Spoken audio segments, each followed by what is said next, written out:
My name is Emily Carter, and I wasn't supposed to hear what I heard that night.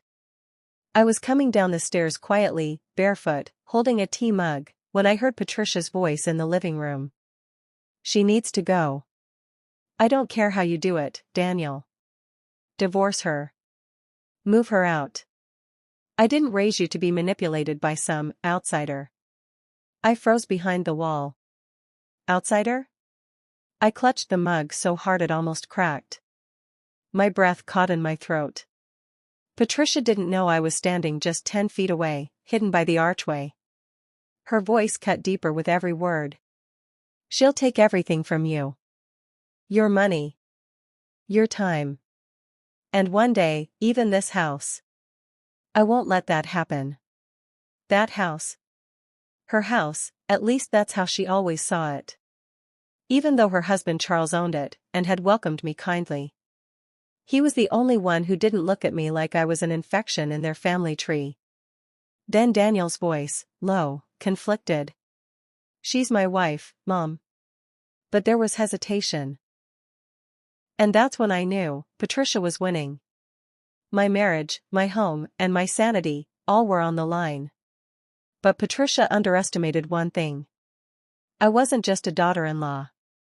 I was Charles Carter's secret confidant. And Patricia? She was about to lose everything she thought was hers.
The next morning, the tension in the house felt heavier than ever.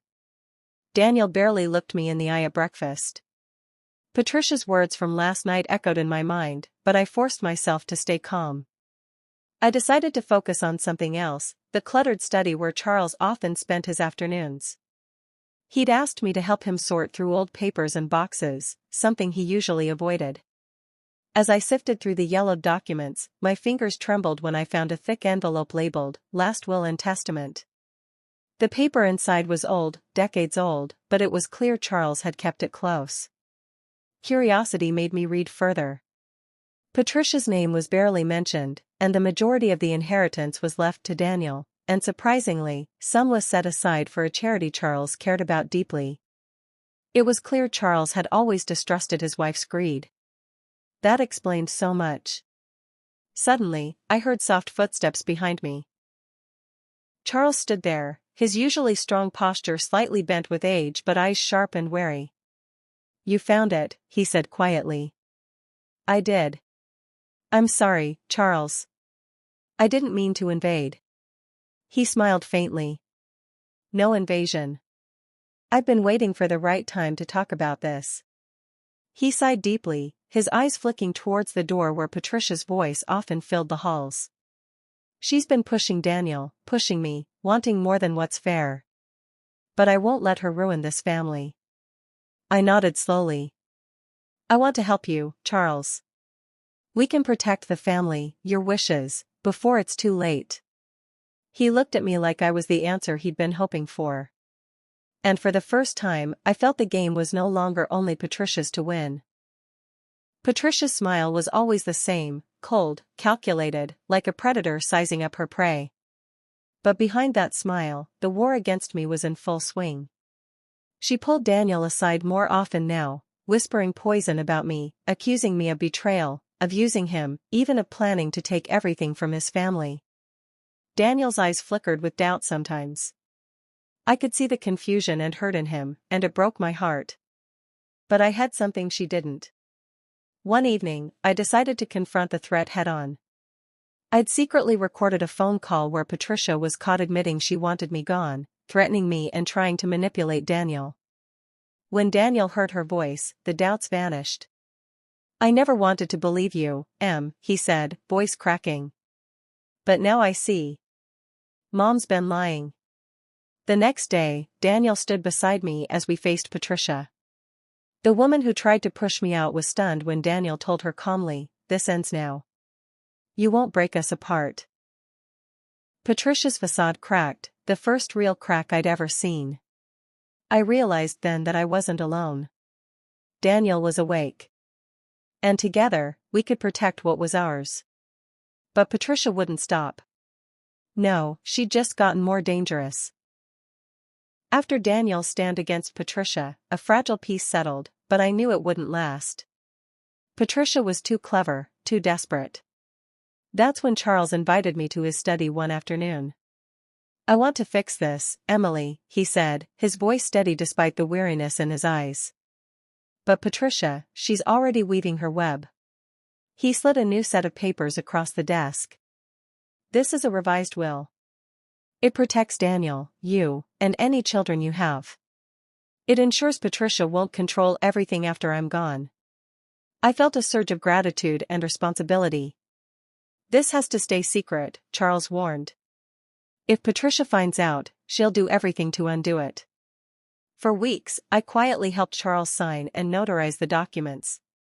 Every step was careful, a chess game played in whispers. As Patricia continued her manipulation upstairs, unaware of the legal fortress being built beneath her nose, I felt something I hadn't felt in months. Hope. Because sometimes, the biggest victories are won in silence.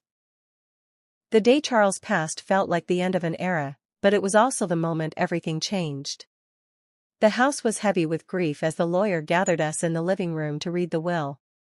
Patricia sat confidently, certain she would inherit everything as usual. But as the lawyer spoke, her face shifted from smugness to disbelief, then to pure shock. Patricia had been completely cut out. Not a single penny.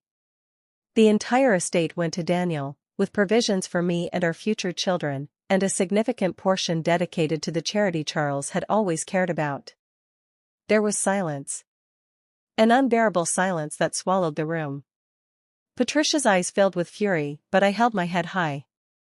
She tried to kick me out of the house, I thought. But I kicked her out of the will. Daniel reached out and squeezed my hand. "This was your plan," he whispered. "No," I replied softly. "It was ours." Patricia stormed out, defeated, and for once, the family was finally free from her shadow. Sometimes justice isn't loud. Sometimes it's quiet. But it's always powerful.